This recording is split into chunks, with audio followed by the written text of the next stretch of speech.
Добрый день, дорогие белорусы! 4 года назад наша страна оказалась в вихре событий, которые еще долго будут осмысляться. Это важно, чтобы не повторять старых ошибок и не питать иллюзий. Это важно, чтобы закончить начатое. 4 года назад мы выступили как граждане, как нация. Большинство белорусов до 2020 года не интересовались политикой. Утратив доверие к властям, белорусы открыли для себя множество оппозиционных ресурсов, которые повторяли одно – он должен уйти. Он должен уйти, в этом мы все солидарны. Но простой вопрос – что нас ждет дальше? Какой видят нашу страну те, кто выступает против Лукашенко? И все ли они учитывают национальные интересы? Давайте разбираться.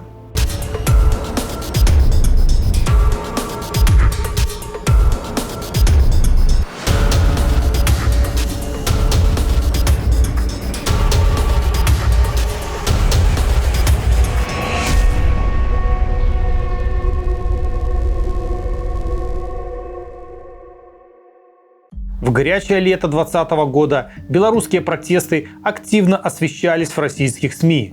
Не секрет, что российские медиа, депутаты и чиновники показывают и комментируют события так, как нужно Кремлю. Давайте вспомним, как в августе 2020-го статусные российские политики открыто критиковали Лукашенко и говорили о фальсификации белорусских выборов. А их позицию транслировали информационные агентства и крупные СМИ. Средневековье? Что, Лукашенко думает, что таким образом он что-то докажет? Да власть может быть какой угодно. А батька не понимает, что гораздо больше против него настраивает не то, что люди оказываются в местах заключения, там, временного содержания. Нет. Вот эта мелочность, эта жестокость неоправданная. Притом, заметьте, они не преступники. Самые авторитетные российские ресурсы освещали наши протестные марши, забастовки и обвиняли Лукашенко в насилии и дикости. Друзьями белорусского народа казались даже самые отъявленные пропагандисты. Риторика начала меняться после саммита в Сочи, когда Путин встретился с Лукашенко и российские СМИ получили общую методичку.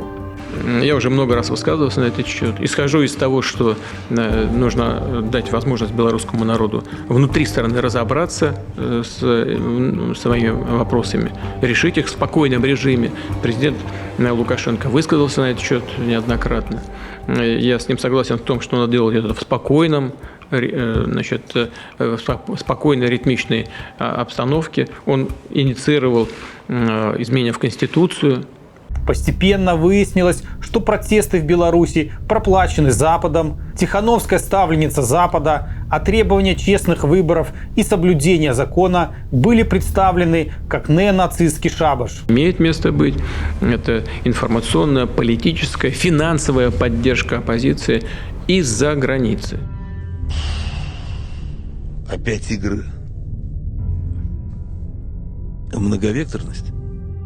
В протестном медиаполе в 2020 году довольно узнаваемой становится фигура Дмитрия Балкунца, который позиционирует себя как эксперт по Беларуси и часто выступает с критикой режима Лукашенко на российских и белорусских ресурсах. В августе 2020-го на пике протестов он создает телеграм-канал, в котором активно продолжает критиковать режим, несмотря на изменившуюся осенью российскую повестку. И в начале 2021 года переезжает в Польшу, где вливается в оппозиционную режиму Лукашенко среду. За последние 3 года более 30 миллионов просмотров набрали мои видео на этом канале, который вы сейчас смотрите. Абсолютное большинство зрителей живут в Беларуси. Дмитрий Балкунец родился в 1983 году в Слониме.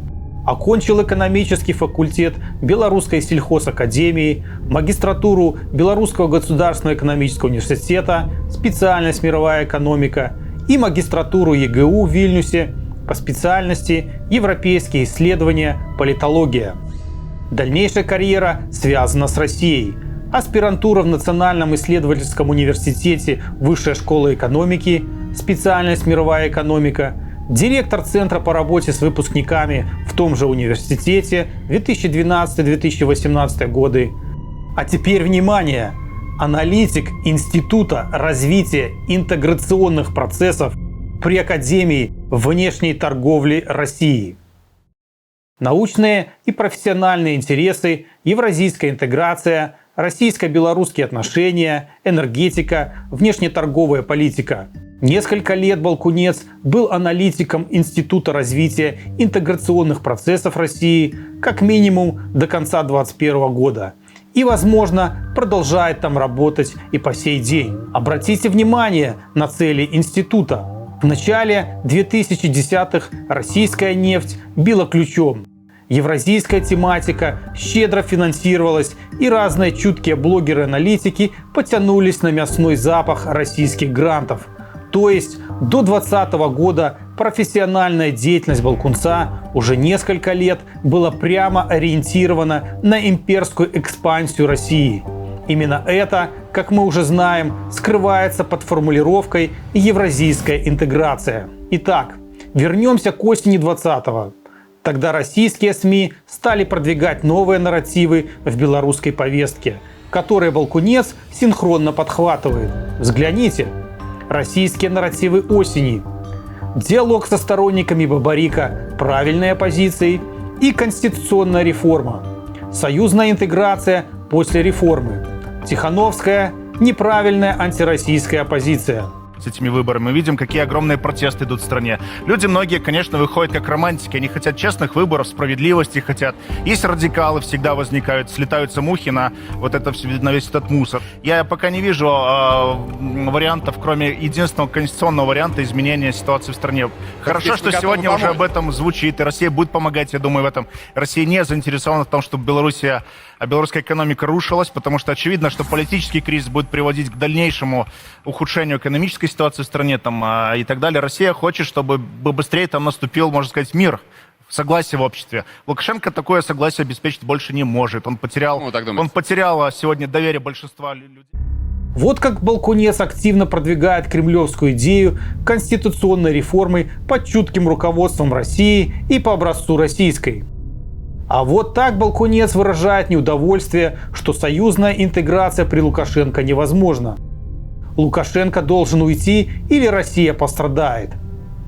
Похоже, это основная причина, по которой Лукашенко ему не нравится.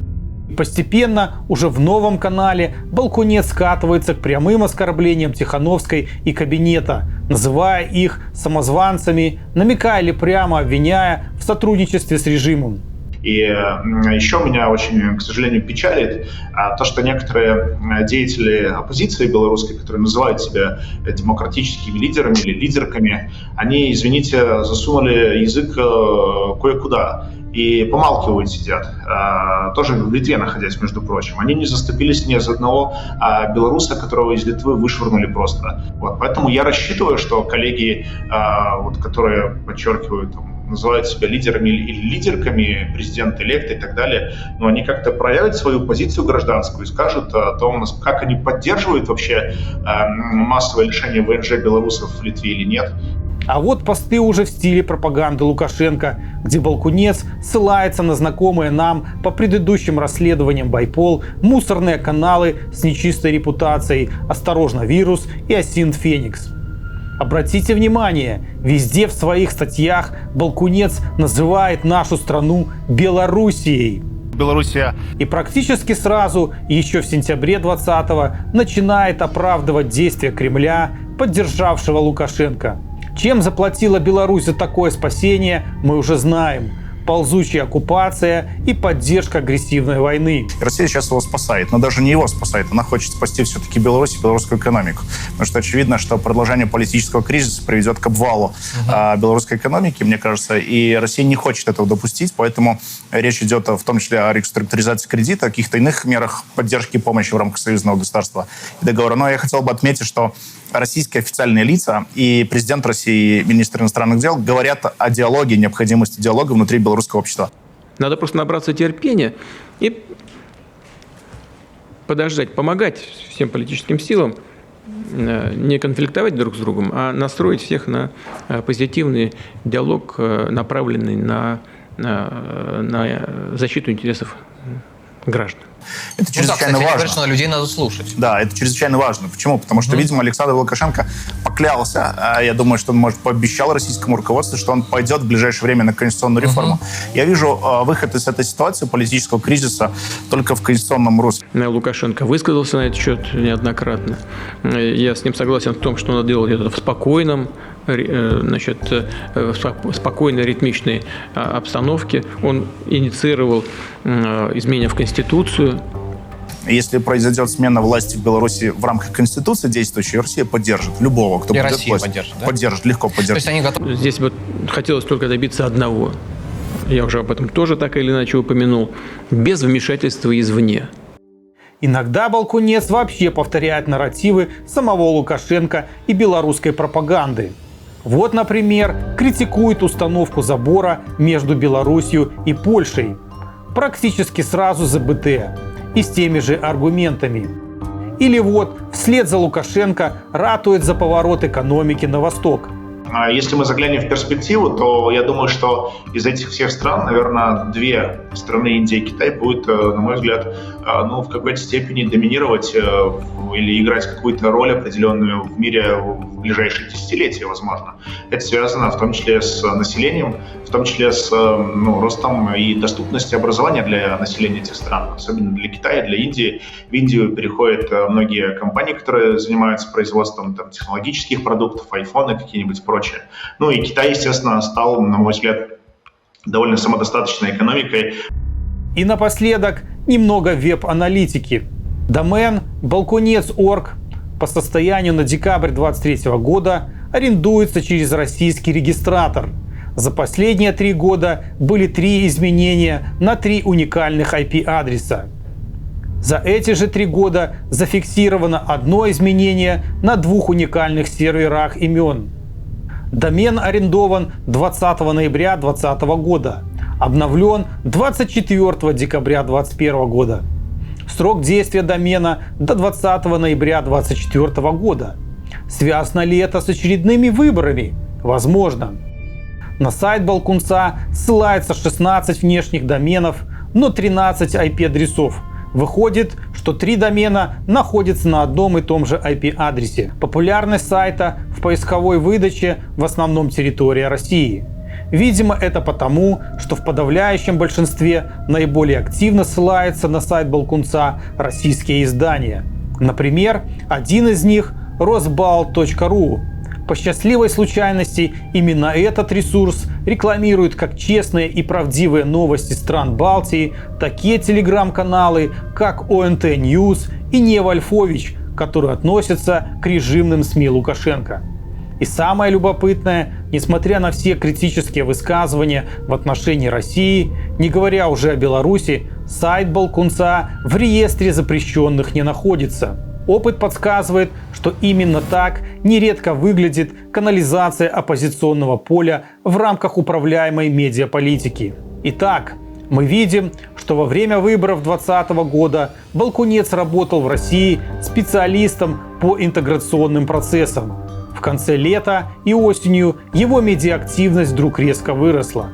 В это время, одновременно с лавиной критики Лукашенко и поддержкой протеста, Балкунец системно продвигает нарративы российской пропаганды.